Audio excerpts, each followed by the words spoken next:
As Arthur C. Clarke said, the only way of finding the limits of the possible is by going beyond them into the impossible. And, well, sometimes understanding today's conflicts, these seemingly impossible situations, means looking back at a past that feels almost unbelievable now. Uh-huh. Like a past where enemies were partners. Exactly. Because right now, you turn on the news, you see these headlines: intense, direct strikes between Israel and Iran. It's the most direct confrontation in over a year, and it really feels like something fundamental has shifted. It absolutely does. It feels like a new phase. And what's really striking, if rewind just a few decades, these two countries, they weren't locked in this hostility at all. Not at all. In fact, they were kind of surprisingly close partners for quite a while. Yeah, pretty close. So that's what this deep dive is all about. We're tracing that incredible journey. How did Israel and Iran go from being allies, actual partners, to engaging in direct military conflict, especially after decades where it was all fought, through proxies, in the shadows? Right. And we've been digging into quite a few sources for this, different analyses, timelines, including some de-chill insights from First Post, trying to map out this long and really complex relationship. Our mission here, really, is to unpack those key turning points, to understand how the hostility evolved, and especially focus on that recent shift from proxies to direct confrontation. Yeah, that shift is critical. And look, why should you care about this history? Well, whether you're trying to make sense of just the chaotic global news cycle, or maybe you're studying international relations, perhaps for something like UPSC Maine's Current Affairs, or prepping for prelims. Or even if you just want to be genuinely well-informed. Yes. To see beyond the headline. Exactly. Grasping this history is absolutely crucial. It gives you the context you need to navigate all this complex information and form your own informed views. Absolutely. You can't really get the present without understanding how we got here. And like you said, the current moment feels pretty critical. Okay, so let's unpack this journey. Partnership to open conflict. The first big thing that jumps out from the sources is just how, unexpected that early relationship seems now, given the animosity today. Totally unexpected. They weren't, destined to be enemies from the start. Not at all. What did that relationship look like before 1979, before the Islamic Revolution in Iran? Well, before 79, the sources paint a picture of really extensive cooperation. We're talking economy, trade, defense collaboration, agriculture projects, even intelligence sharing. It was broad. Genuinely cooperative, it sounds like. And Iran was pretty central to Israel's strategic thinking back then, part of this alliance of the periphery. Oh, absolutely key. Yeah, the alliance of the periphery. The basic idea, according to the analysis, was Israel looking for friends on the edges of the Arab world. Since they were surrounded by hostile Arab states. Precisely. So they reached out to non-Arab countries in the region. Iran was one. Turkey, Ethiopia. It was that classic idea. The enemy of my enemy can be my friend. And Iran wasn't just any friend in this alliance. No. The sources quote Ari Shlaim calling Iran the jewel in the crown of this strategy. Its location was vital, that long border with the Soviet Union during the Cold War. Yeah. Huge strategic importance. Right. And interestingly, Iran's own sort of traditional tensions with the Arab world actually made cooperation with Israel easier back then. They found common ground. And there were concrete steps, too. Iran recognized Israel de facto, back in 1950, allowed an unofficial Israeli presence in Tehran. Yep, March 1950 for the de facto recognition. Right. And they allowed representation unofficially. Plus, crucially, Iran supplied Israel with oil, a really vital resource. So it wasn't just talk, and the relationship deepened after the Suez Crisis in '56. It did, yeah. The sources show Suez was a bit of a catalyst. That crisis really shook things up regionally, made Israel maybe value those non-Arab partnerships even more. So after Suez, what had been maybe more of a low-key economic link with Iran, it really drew into a much closer political and strategic partnership. Okay, so we have this strong, multi-layered partnership built on shared interests, strategic thinking, and then 1979 happens. The Islamic Revolution. This is the absolute pivot point, isn't it? Oh, completely. Everything changes. Ayatollah Khomeini comes to power, overthrows the Shah, establishes a theocracy. A theocracy fundamentally opposed to the West. Exactly. And central to its ideology was fierce opposition to the great Satan in Israel, which they called the small Satan. And it wasn't just rhetoric. The new Islamic Republic formally committed itself to Israel's destruction. That's about as dramatic a shift as you can get from being the jewel in the crown. A total 180-degree turn. And it's interesting that sources mention Israel actually tried initially to keep some kind of connection, even gave Iran some limited support during the Iran-Iraq War in the 80s. But that didn't really go anywhere, did it? The new regime in Iran just wasn't interested. No reciprocity, basically. So those attempts faded. And that's when we really enter this long era, decades, really, of proxy warfare from the 80s right up until, well, very recently. This became Iran's main strategy. Challenge Israel, but indirectly. That's the key insight, yeah. Iran deliberately fostered and supported non-state actors. Groups like Hezbollah, Hamas. It let them project power, challenge Israel across the region, but without, inviting a direct attack on Iran itself. Plausible deniability to a degree. An asymmetrical approach. And the biggest player in this proxy network, according to the analyses, was Hezbollah. Without a doubt. Formed in Lebanon, backed by Iran from the early 80s, though maybe formally organized around 92, the sources suggest. For a long time, Hezbollah was described as probably the most potent non-state actor in the whole region. Until recent events maybe changed that calculus a bit. Right, with the leadership hits in 2024. But their capabilities were, and likely still are, significant. Like what? Tens of thousands of fighters. And, crucially, a massive arsenal, hundreds of thousands of missiles and rockets aimed at Israel. They basically carved out a state within a state in southern Lebanon. Military power, political influence. Allowing them to clash frequently with Israel, right? Attacks, even wars. Exactly. And the assassination of their military chief, Fuad Shukr, in Beirut just this past July, that's highlighted in the sources as a major, very recent blow. And then there's Hamas. Iran started backing them, too, around the 90s. Adding another front. Yes, Hamas became the main Palestinian group challenging Israel, and Iran saw another opportunity to extend its influence and pressure Israel. And the connection isn't just funding or weapons, it's ideological, too. That's critical. Both Hezbollah and Hamas explicitly share Iran's goal, the destruction of Israel. They weren't just clients.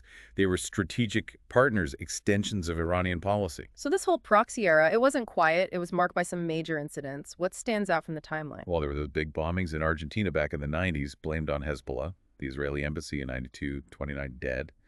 Then the AMIA Jewish Center in 94, 85 killed. Shows the global reach, even then. And then the whole saga of Iran's nuclear program kicks off as a major flashpoint. Oh, absolutely. That became central. Exposed publicly around 2002.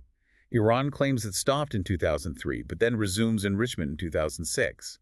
And that starts this whole other layer of conflict, a shadow war. A shadow war involving cyber attacks. Yeah. Like Stuxnet. Exactly. Stuxnet targeting the Natanz enrichment site in 2010, that's a prime example mentioned in the sources, using cyber weapons to physically disrupt the program. And assassinations, too, targeting scientists. Yes, a very specific, very targeted campaign. The sources detail this quite clearly. At least 6 Iranian nuclear scientists assassinated between 2010 and 2020. Names like Mohsen Fakhrizadeh. Right, Fakhrizadeh, killed in 2020, described as the father of the Iranian nuclear program.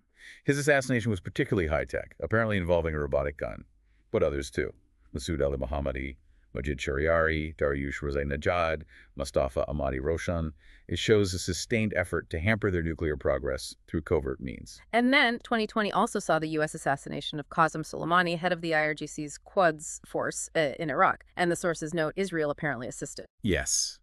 That event really underscored how intertwined these conflicts were.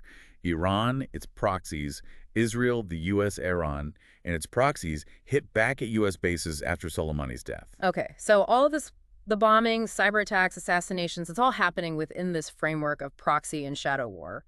No direct, open military strikes between Iran and Israel on their own territory. Until 2024. Right, this year. This marks a really distinct shift, doesn't it? After decades of this indirect stuff, suddenly they're trading direct blows. Yeah, the first big instance highlighted in the sources is April 2024.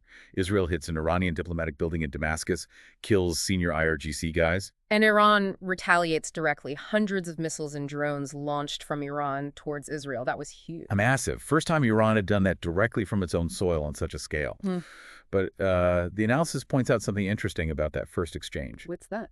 Both sides seem to act in a way that, quote, allowed them an off-ramp, meaning they built in ways to de-escalate, maybe limited targeting, maybe signaling, something to avoid things spiraling completely out of control. So controlled escalation almost. Sort of. Israel responded a few days later with its own limited strikes, and things seemed to calm down again. It felt contained. Okay, but then we get to July 31st, 2024, another major moment. Israel assassinates the Hamas chief, Ismail Haniyeh. In Tehran. Right, in Tehran. The sources call that a colossal embarrassment for Iran. Haniyeh was reportedly in an IRGC guest house during a presidential inauguration. Yeah, showed Israeli reach right into the heart of the Iranian capital. And on the exact same day, Israel also killed Hezbollah's military chief Fuad Shukr in Beirut. Yeah. A real double whammy against Iran's main proxies. Iran hits back again in October, right? Hundreds more missiles and drones aimed at Israel. Following a pattern from April, yes. But again, the sources suggest that even in this second round, despite the blows being significant, there still seemed to be this idea of an off-ramp. Mechanisms for de-escalation still seem to be in play. Apparently so. Yeah. And that U.S.-led defensive coalition, which helped Israel in April, was put back together by the Biden administration, helping blunt the Iranian attack again. But the most recent conflict, the one starting just this past Friday, according to the source timeline, this one feels different. That's what the analysis suggests, yes. It's described as the most intense direct exchange so far. Israel carried out major strikes, hitting nuclear-related sites, taking out parts of the military command structure, destroying air defenses, missile launchers. A significant blow. And Iran responded. Iran responded. But the critical difference this time, according to the analysis we're looking at, is the apparent posture, particularly from Israel's leadership. What specifically? It notes Prime Minister Netanyahu has, quote, not left any room of de-escalation, at least for now. Wow. Okay, so no room for de-escalation. That sounds starkly different from the previous rounds having an off-ramp. It's a potentially huge shift.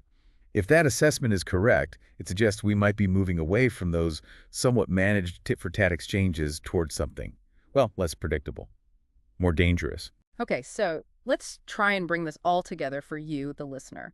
We've tracked this incredible arc, from close allies, partners even, sharing deep strategic interests. Through that revolutionary earthquake in 1979. Then decades of indirect fighting proxies, assassinations, cyber warfare, all happening just below the surface of open war. To now, direct, escalating military strikes hitting each other's territory. And the impacts aren't just regional. The sources mention the real-world economic effects, oil prices, gold prices spiking, flights disrupted.